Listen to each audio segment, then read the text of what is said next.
Assalamualaikum warahmatullahi wabarakatuh. Perkenalkan, nama saya Muhammad Taufik Riyadi dengan NIM 19042074. Pada video kali ini saya akan menjelaskan apa itu konsep sistem, konsep dari data, konsep dari informasi, dan sistem informasi manajemen. Untuk referensinya sendiri, saya mengambil dari referensi yang diberikan oleh Bapak Permana selaku dosen pengampu mata kuliah Sistem Informasi Manajemen. Baik, silakan. Baik, yang pertama yakni konsep sistem.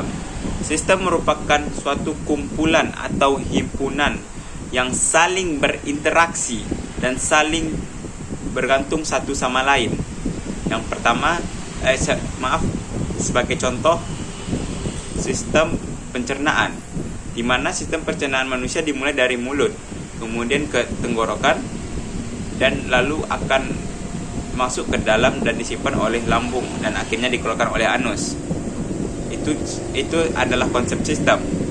Yang kedua, saya ini akan membahas tentang sistem terbagi atas dua, yaitu sistem terbuka, di mana informasi suatu sistem ini diketahui oleh orang banyak. Berarti sistem ini terbuka dan dapat diketahui orang banyak.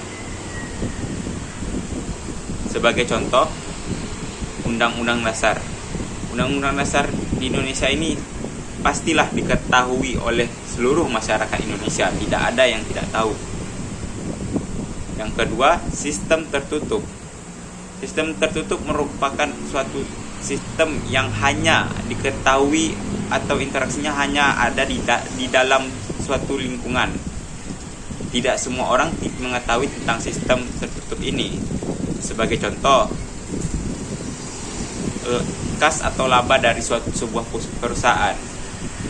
Kas atau laba dari sebuah perusahaan tidak mungkin diketahui oleh orang banyak. Itu pasti hanya diketahui oleh pihak-pihak pemegang perusahaan. Baik, pembahasan kedua yakni konsep data. Data itu memiliki 3 unsur penting yang harus ada di dalamnya. Yang pertama, keadaan, di mana data tersebut harus memiliki suatu keadaan yang benar-benar ada. Jikalau tidak ada, berarti data itu adalah bohong. Yang kedua, peristiwa. Data itu harus memiliki peristiwa, harus ada rentetan waktunya satu persatu agar orang itu mengerti. Yang ketiga, data itu harus memiliki peristiwa yang benar-benar nyata atau real. Jikalau data itu peristiwanya tidak pas, maka data itu harus dipertanyakan lagi, di mana datangnya data tersebut, mengapa data itu bisa tidak pas. Selanjutnya, data itu dibagi atas 2, yakni data internal, data yang hanya diketahui oleh orang-orang di dalam lingkungan organisasi tersebut. Sebagai contoh, data pengeluaran perusahaan A. Otomatis data itu hanya diketahui oleh perusahaan A. Perusahaan B, C pun tidak tahu akan adanya data tersebut. Yang kedua, data eksternal, data yang diketahui oleh orang banyak. Sebagai contoh, APBD Sumatera Barat. APBD Sumatera Barat itu harus diketahui oleh orang banyak karena orang bisa menjadi pengawas bagi pemerintah dalam halnya masalah keuangan. Yang kedua, selain itu, data dibagi atas 2 jenis. Yang pertama, data kuantitatif, data yang berupa angka. Yang kedua, data kualitatif, data berupa kalimat. Secara bentuk, data juga dibagi atas 5. Yang pertama, teks berupa tulisan atau bacaan. Yang kedua, data yang terhormat, data yang biasanya dikirimkan pada pejabat-pejabat penting. Yang ketiga, data berupa video, data yang yakni data berupa visual dan audio. Yang keempat, citra atau image, di mana data tersebut berupa jejak rekam seseorang. Yang kelima, audio, data berupa suara. Baik, konsep ketiga adalah konsep informasi. Pada konsep ini, saya mengutip dari buku karangan Gordon Bitter Davis dengan judul Management Information System Conceptual Foundation, Structure and Development tahun 1991 menyatakan bahwa informasi adalah data yang diolah menjadi suatu bentuk yang penting bagi si penerima dan mempunyai nilai nyata atau yang dapat dirasakan dalam keputusan-keputusan atau keputusan yang akan datang. Aspek-aspek utama dalam menentukan kualitas informasi yaitu akurat. Informasi yang harus didapatkan oleh seorang informan itu harus benar-benar nyata, tidak boleh berbohong. Dikala berbohong itu adalah namanya informasi yang hoax. Yang kedua, tepat pada waktunya.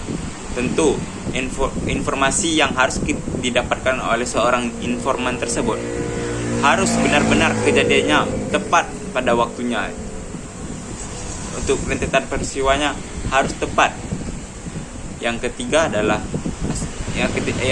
aspek utamanya adalah relevan.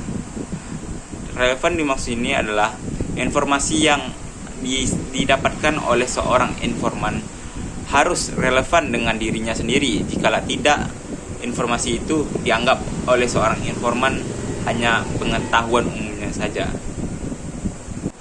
Baik, konsep yang keempat adalah konsep manajemen. Manajemen sendiri berasal dari kata bahasa Inggris, ya, ini manage atau mengatur atau mengelola.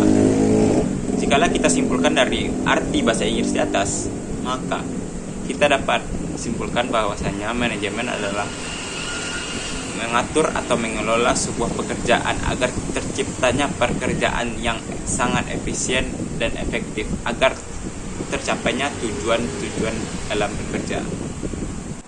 Baik, konsep yang keempat adalah konsep manajemen. Manajemen sendiri berasal dari kata bahasa Inggris, ya, ini manage atau mengatur atau mengelola. Jikalau kita simpulkan dari arti bahasa Inggris di atas, maka kita dapat simpulkan bahwasanya manajemen adalah mengatur atau mengelola sebuah pekerjaan agar terciptanya pekerjaan yang sangat efisien dan efektif agar tercapainya tujuan-tujuan dalam bekerja. Sebagai kumpulan dari interaksi sistem-sistem informasi yang bertanggung jawab mengumpulkan data dan mengelola data untuk menyediakan informasi yang berguna untuk semua tingkatan manajemen yang ada di dalam kegiatan perencanaan maupun di kegiatan Baik, cukup sekian dari materi yang saya sampaikan tentang konsep-konsep tadi. Jikalau ada kata yang salah, saya mohon maaf. Insya Allah kita akan bertemu lagi di video selanjutnya. See you. Assalamualaikum.